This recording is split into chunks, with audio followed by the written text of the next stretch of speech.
प्यारे विद्यार्थियों, हिंदी विषय में आज हम आरोह भाग 1 के अंतर्गत गद्य खंड में पाठ 1 नमक का दारोगा का अध्ययन करेंगे, जिसके लेखक हैं मुंशी प्रेमचंद। एक बात याद रखने की है कि लेखक परिचय भी पूछा जाता है। तो सबसे पहले हम नमक का दारोगा के लेखक प्रेमचंद जी का लेखक परिचय पढ़ लेते हैं। वैसे तो लेखक परिचय या मुंशी प्रेमचंद जी के बारे में आप पहले भी पढ़ चुके हैं, पढ़ते आए हैं, फिर भी मैं थोड़ा बहुत आपको बता देता हूँ। प्रेमचंद जी हिंदी साहित्य के ऐसे प्रथम कलाकार हैं जिन्होंने साहित्य का नाता जनजीवन से जोड़ा। उन्होंने अपने कथा साहित्य को जनजीवन के चित्रण द्वारा सजीव बना दिया है। वे जीवन भर आर्थिक अभाव की विषम चक्की में पिसते रहे, मतलब उन्होंने अपना जीवन गरीबी में ही जिया। उन्होंने भारतीय समाज में व्याप्त आर्थिक एवं सामाजिक भेदभाव को बड़ी निकटता से देखा था। यही कारण है कि जीवन की यथार्थ अभिव्यक्ति का सजीव चित्रण उनके उपन्यासों एवं कहानियों में दिखाई देता है। अब बात कर लेते हैं प्रेमचंद जी के जन्म की। प्रेमचंद जी का जन्म 31 जुलाई सन 1880 में वाराणसी जिले के लम्ही नामक ग्राम में हुआ था। उनका वास्तविक नाम धनपत राय था। ये बात याद रखें आप कि प्रेमचंद जी का वास्तविक नाम धनपत राय था। आरंभ में वे नवाब राय के नाम से उर्दू में लिखते थे, और ये भी बात याद रखने की है कि जब वो आरंभ में लिखना शुरू किया था उन्होंने, तो वे नवाब राय के नाम से लिखते थे, और वो भी उर्दू में। युग के प्रभाव ने उनको हिंदी की ओर आकृष्ट किया। प्रेमचंद जी ने कुछ पत्रों का संपादन भी किया। उन्होंने सरस्वती प्रेस के नाम से अपनी प्रकाशन संस्था भी स्थापित की। जीवन में निरंतर कठिन परिस्थितियों का सामना करने के कारण प्रेमचंद जी का शरीर जर्जर हो रहा था। देशभक्ति के पथ पर चलने के कारण उनके ऊपर सरकार का आतंक भी छाया रहता था, पर प्रेमचंद जी एक साहसी सैनिक के समान अपने पथ पर बढ़ते रहे। उन्होंने वही लिखा जो उनकी आत्मा ने कहा। वे बम्बई, वर्तमान में बम्बई का नाम मुंबई हो चुका है, मुंबई में पटकथा लेखक के रूप में अधिक समय तक कार्य नहीं कर सके, क्योंकि वहां उन्हें फिल्म निर्माताओं की इच्छा के अनुसार लिखना पड़ता था। लेकिन उन्हें स्वतंत्र लेखन ही पसंद था। निरंतर साहित्य साधना करते हुए 8 अक्टूबर 1936 को उनका स्वर्गवास हो गया। आइए अब इनकी कुछ रचनाओं की बात कर लेते हैं। सबसे पहले उपन्यास। इनके उपन्यास हैं वरदान, सेवा सदन, प्रेमाश्रम, रंगभूमि, कायाकल्प, निर्मला, प्रतिज्ञा, गबन, कर्मभूमि एवं मंगलसूत्र, जो कि अपूर्ण रहा। कहानी संग्रह की अगर बात करें तो इन्होंने लगभग 400 कहानियों की रचना की है। उनकी प्रसिद्ध कहानियां मानसरोवर के 8 भागों में संकलित हैं। नाटक की बात कर लेते हैं।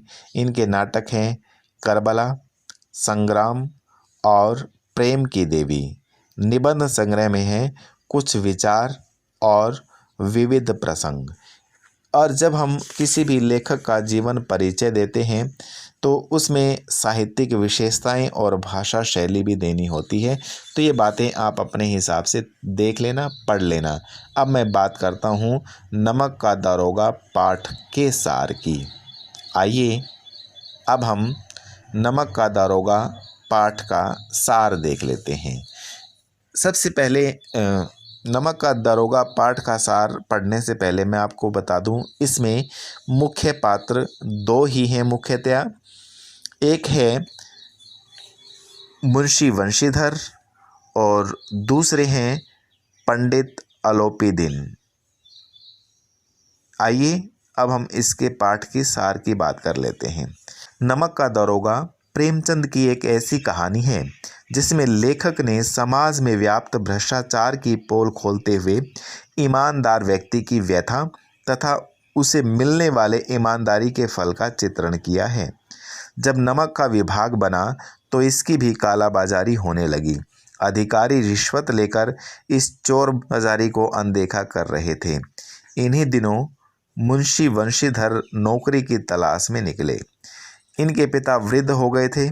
उन्होंने पुत्र को बहुत समझाकर विदा किया कि वेतन के साथ साथ ऊपरी आमदनी से भी परहेज नहीं करना। मतलब कहने का अर्थ क्या है, अगर रिश्वत लेनी पड़ती है तो उससे भी चूकना मत। मतलब एक पिता अपने पुत्र को गलत शिक्षा दे रहा है, गलत मार्ग दिखा रहा है। हालांकि कोई भी पिता अपने पुत्र को गलत मार्ग पर जाते हुए नहीं देख सकता। खैर, इसमें उसके पिता उसे रिश्वत लेने से भी परहेज नहीं करने की बात कर रहे हैं। वंशीधर ने सब कुछ सुना, परंतु उसे अपने धैर्य, बुद्धि और आत्मावलंबन पर बहुत विश्वास था। उसे नमक विभाग में दारोगा की नौकरी मिल गई। उस विभाग में वेतन के साथ साथ ऊपरी आमदनी भी बहुत थी।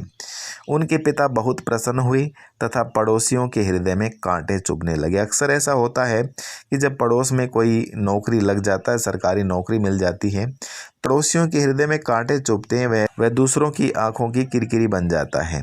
सर्दियों की रात के समय दारोगा वंशीधर की नींद अचानक खुली तो उन्हें नमक दफ्तर से कुछ दूरी पर बहती हुई जमुना के जल प्रवाह के स्थान पर गाड़ियों की गड़गड़ाहट तथा मल्लाहों का कोलाहल सुनाई दिया। उन्हें कुछ गोलमाल होने की संभावना लगी। गोलमाल मतलब गड़बड़ होने की संभावना लगी।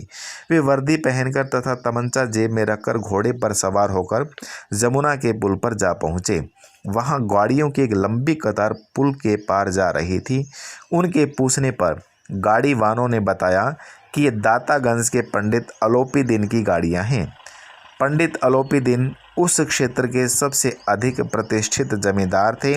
उनका लाखों का लेन देन था तथा सभी अफसर उनके मेहमान बनते थे।